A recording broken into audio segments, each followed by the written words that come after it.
Since its introduction in 1951, the four-stroke Dreamy's engine had increased in size every year.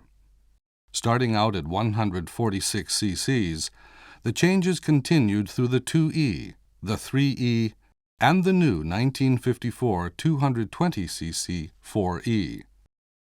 However, the 4E was running into some unexpected problems. Huh? Customers were complaining that the engine would stop while braking, and that the engine stalled when riding at low speeds. Sales came screeching to a halt.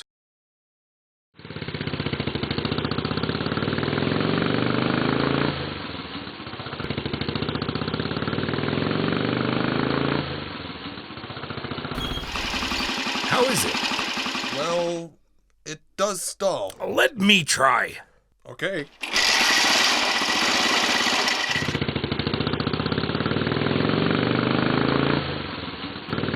It's running perfectly.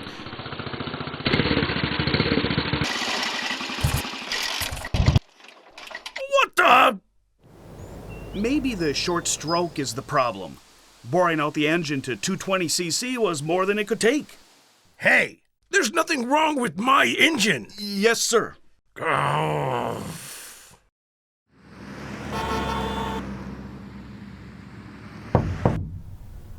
Oh, Kawashima. How did it go? We have 100 million yen bill that has to be paid tomorrow. How much money do we have? Only about 100,000 yen. 100,000 yen?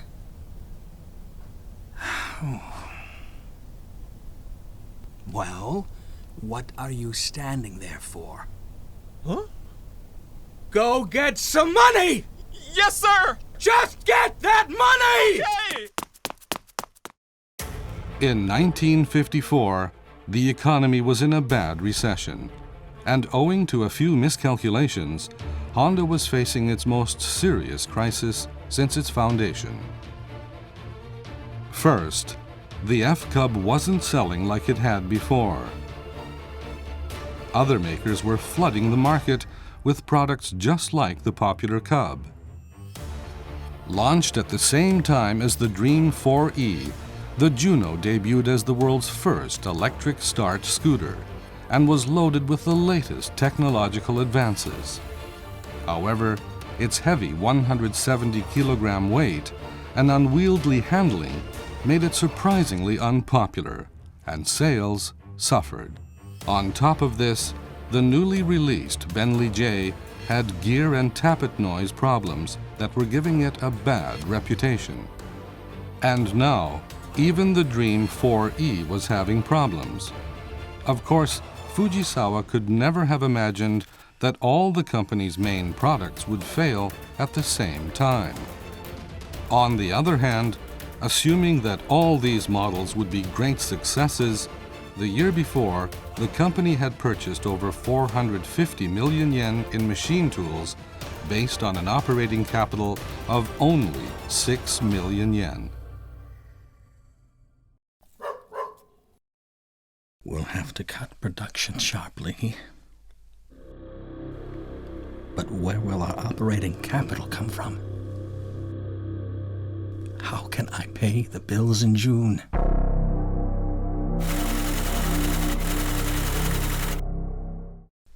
How? Fujisawa then made his decision. He set out alone to the Saitama factory and called together the workers there and candidly explained the critical situation. This is Honda's darkest hour. If we can get past this, we can get back on our feet again. It's time for emergency measures. We need you to build last year's 200cc Dream engine and build as many as you can in 5 days. What makes you think it will sell at 200 cc's? It will! Across town, Soichiro desperately searched for the cause of the Dream 4E's stopping problems, hoping to dispel the notion that the short stroke design he'd adopted was at fault. It can't be the engine. It must be the carburetor. But how to fix it? Next, Fujisawa assembled all the company's outside suppliers for a meeting. While seemingly beyond the bounds of common sense, in true Fujisawa fashion, he explained the situation with measured sincerity. You mean to say you're only going to pay us 30% on even the new parts we deliver? That's right. Currently, we just don't have the funds to pay for your parts in full. Therefore, for the time being, we would appreciate it if we could somehow postpone our payments to you. Are you out of your mind? That makes no sense. Are you crazy? We sincerely apologize. In return, we promise you that all outstanding bills will be paid. We will honor all our debts. We beg your understanding and full cooperation.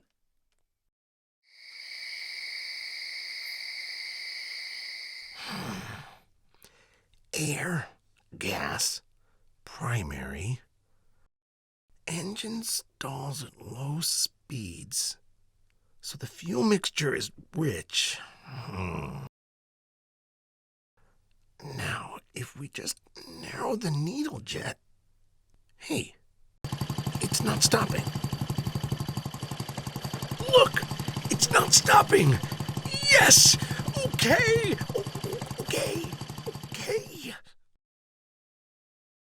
The next morning, Soichiro traveled over 100 kilometers south to a carburetor maker in Odawara City and requested a modification.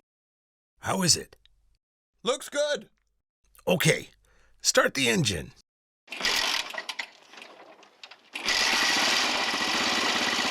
Close the throttle. It's not stopping. It's fixed. Right. So it was the carburetor. Really? Oh. Okay. So we can resume production of the 220. Oh, good. It turned out that the Dream 4E had two problems.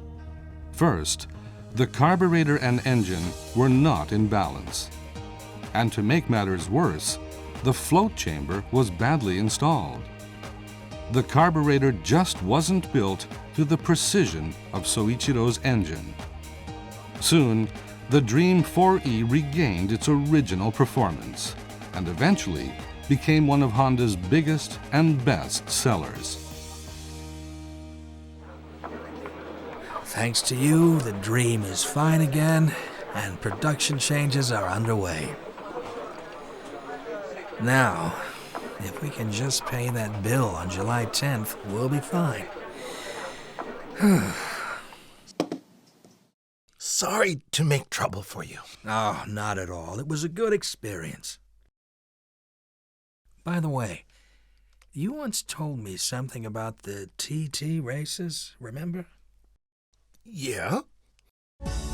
The Tourist Trophy Races are an internationally renowned motorcycle racing event that's been held every year since 1907 on the Isle of Man. Its 60-kilometer course circles the island along winding public roads, with over 200 curves and corners climbing from sea level to mountain heights of 400 meters and back.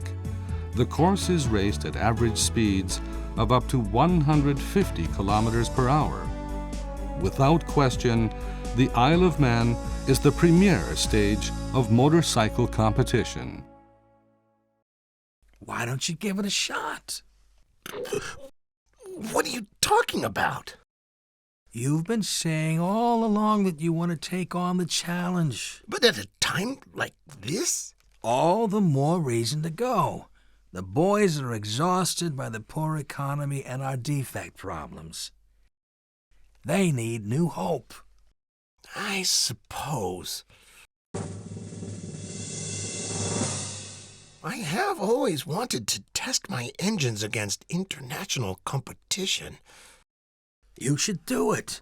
The money will take care of itself somehow. Incredible. The Isle of Man, you say? Once the Dream 4E problems were resolved, Fujisawa set out to begin full-scale fundraising. The Dream's problems have been solved, and our future is bright. We're now replacing the carburetors of all previously sold bikes at no charge. So, you'll be seeing more and more Honda motorcycles on the road. Really? This recall is entirely at your expense? Yes. We estimate losses of about 80 million yen. But that's nothing if we can get production back on track soon. Once we get past our current difficulties, we'll be ready with state-of-the-art facilities found nowhere else in Japan. And, led by a genius named Honda, we'll soon be introducing machines that are even better than the Cub. My mission is to take this company beyond the borders of Japan and deliver Honda products to the world. I see. Takeo Fujisawa was not one to bow his head to a banker in order to secure a loan. He spoke of the company's dreams and convinced people to buy into those dreams. In the end, Mitsubishi Bank agreed to provide Honda with financing to the tune of 200 million yen. In June of 1954, Soichiro flew to Europe to observe the TT races. No one would think to allow a company president to travel overseas just before settling a large bill critical to the company's survival. No one, that is, but Takeo Fujisawa.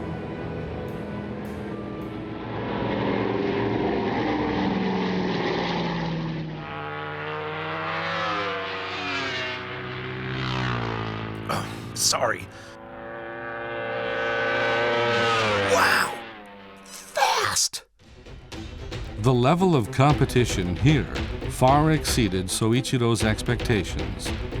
The European machines were putting out 3 times the horsepower of Honda's engines with the same displacement. I've only been a big fish in a small pond.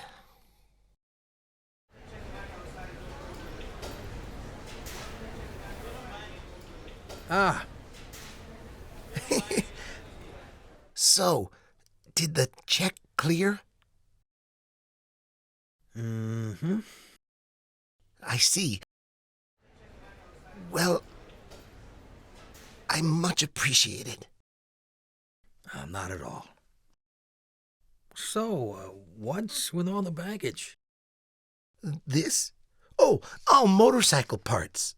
I spent my last yen.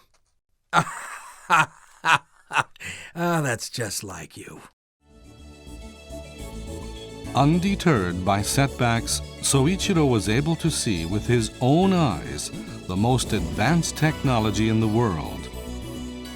Soon, after recovering from the crisis of 1954, the Honda Motor Company was achieving dramatic leaps in growth and continually setting new records in Japanese motorcycle production.